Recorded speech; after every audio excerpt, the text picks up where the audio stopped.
네, 안녕하세요. 유민아빠입니다. 2022년 4월 27일 수요일 장 시작 전에 방송을 만들어 봅니다.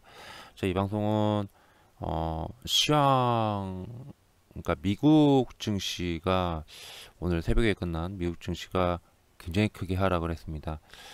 뭐 계속 말씀드리고 있지만은 저라면 숲보다는 나무를 본다라고 말씀을 드렸고, 그리고 또한 어, 코스피보다는 코스닥이 좀 더 낮고, 포트를 구성할 때는 정책주, 그 다음에 탈세계화에 따른 3대 안보 관련주죠.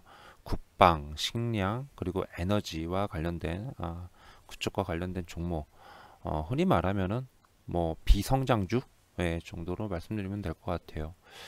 뭐 신정부가 들었으니 여기에 따르는 어떤 정책주들의 순환매, 이제 이런 부분들을 갖다가 잘 구성을 해 놓는다면은 뭐 시장이 하락할 때 종목도 하락하는 건 피할 수 없겠죠.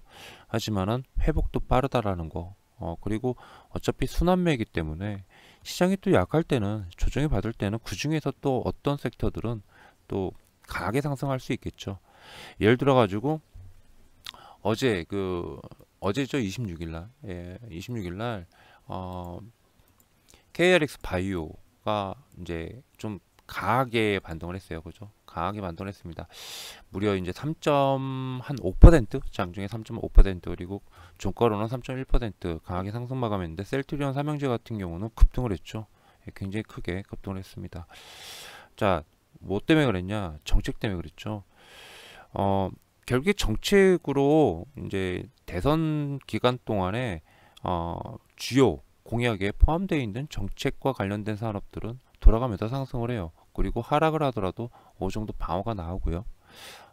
그렇기 때문에 잘 이런 부분들만 포트로 잘 구성해서 숲보다 나무를 본다면은 승산이 있는 그런 게임이지 않나. 적어도 크게 리스크가 없다라고 볼 수 있습니다. 물론 현금 정도 어느 정도 일정 비율, 뭐 적어도 2, 30%, 예, 포트만 제대로 구성되어 있다면, 포트만 그렇게 크게 다치지만 않는 그런 포트로 구성이 되어 있다면 현금 2, 30% 정도가 좋겠고, 만약에 그러지 못하다 이러면은 현금 한 4, 50%, 최대 4, 50%, 이 정도는 확보하고 있어야지 리스크 관리가 좀 되지 않을까라는 그런 생각을 가져봅니다.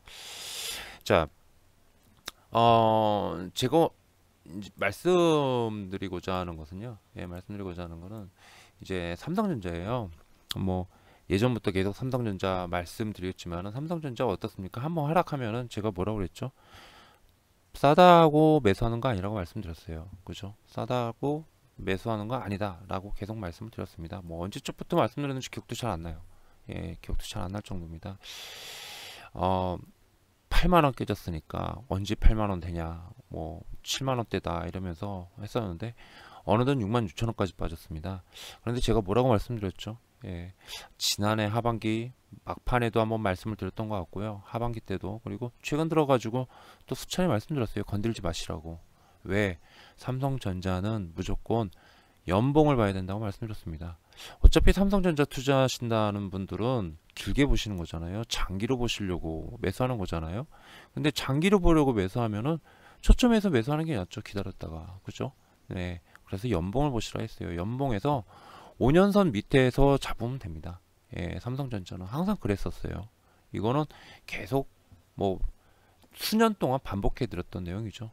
수년 동안 5년선입니다. 얘는 좀 얼마 전에도 제가 방송을 만들어서 올려드렸었는데, 무조건 5년선에 잡는 것도 아니에요. 5년선 이하입니다. 그렇게 따지면은 6만 원, 6만 원 이하가 나올 수도 있다는 얘기예요. 개인적으로는 6만 원 이하 정도에서 분할 매수 들어가는 게 적당하다고 봅니다.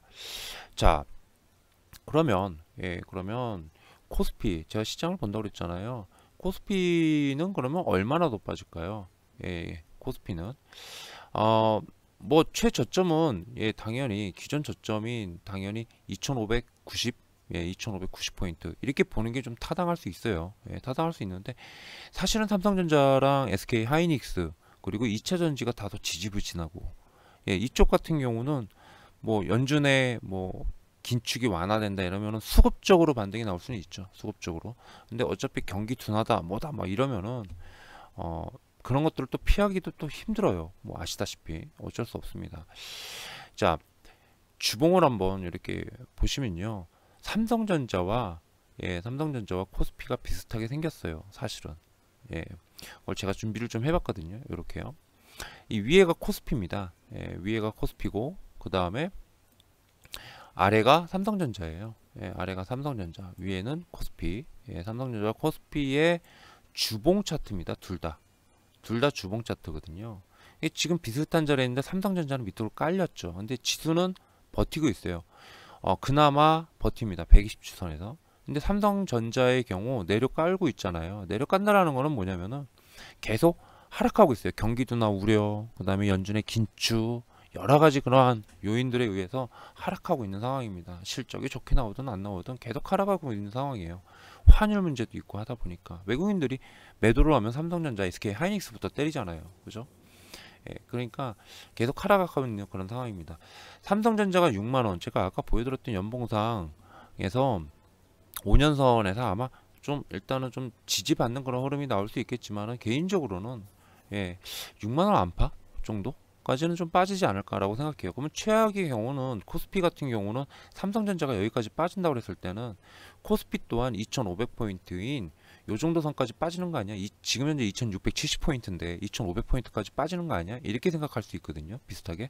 그런데 아까도 말씀드렸다시피 정책주라든지 아니면 탈세계화에 따르는 3대 안보죠. 3대 안보죠. 에너지, 방산, 그 다음에 식량 안보, 이런 것들, 그 다음에 시클리컬이라든지 이런 섹터들이 방어를 해주고, 또 요새 그 핫하게 나왔죠. 자동차, 완성차 업체들의 실적이 핫하게 나왔기 때문에 이런 섹터들, 그 다음에 그 정책주다라고 하면은 뭐 대표적으로 뭐 원전, 바이오, 제약, 거기다가 또 뭐가 있죠? 원전, 바이오, 제약, 주택건설 있죠? 민간 쪽이죠.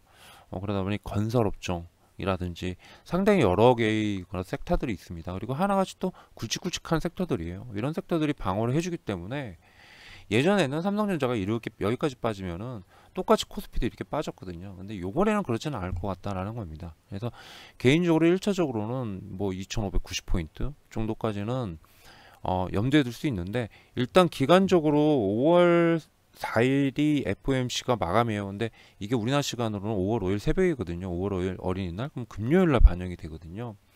그러니까 그런 거를 따져 본다라고 한다면은 FOMC에서 좀 조금만 완화적으로만 나와줘도 시장은 일단 숨통이 튈 수 있으니까, 그렇게 따진다면은 일단 개인적으로는 2590포인트에서 2580포인트 정도까지는 방어가 되지 않을까라고 생각이 되는데, 여차 하면은 만약에 연준의 긴축이 기존 의견대로 고수된다, 빅 스텝이 고수가 된다, 우크라이나가 안 좋고 장기전이 될 분위기고 중국의 봉사령의 경기 둔화 우려, 이거 제가 이제 좀 전에 써드렸거든요. 미국 증시 쓰면서 한번 풀로 쭉 써드렸습니다.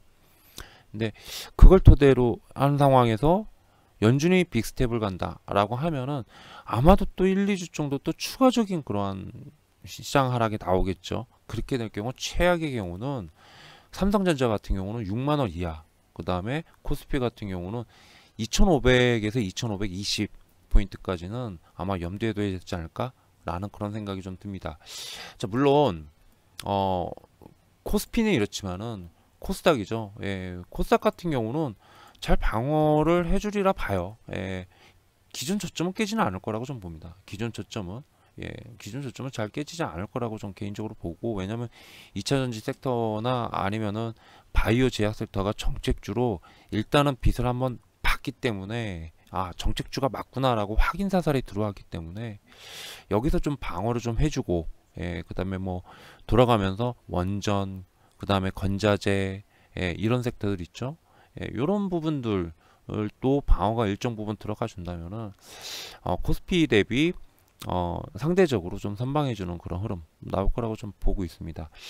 뭐 시장은 어차피 봐야 돼요, 그죠? 시장은 어차피 봐야 됩니다. 그렇기 때문에 한번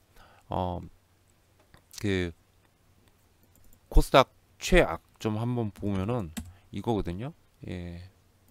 여기입니다. 여기. 그러니까 870, 예, 870에서 860포인트, 예, 860에서 870포인트 선, 요 정도 선을 전 최악이라고 보고 있는데, 뭐 거기까지 빠질지 안 빠질지도 잘 모르겠습니다. 예. 물론 또 하루아침에 매크로연이 조금이라도 완화가 된다 이러면 또 시장이 또 확 튀어요. 그죠? 예, 상황이 그런 상황입니다.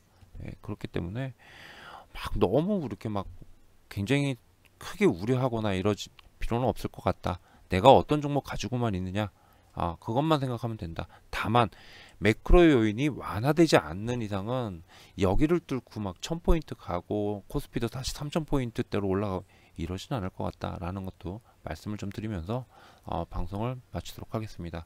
이상 유민아빠였습니다. 다음 시간에 또 뵙도록 할게요. 감사합니다.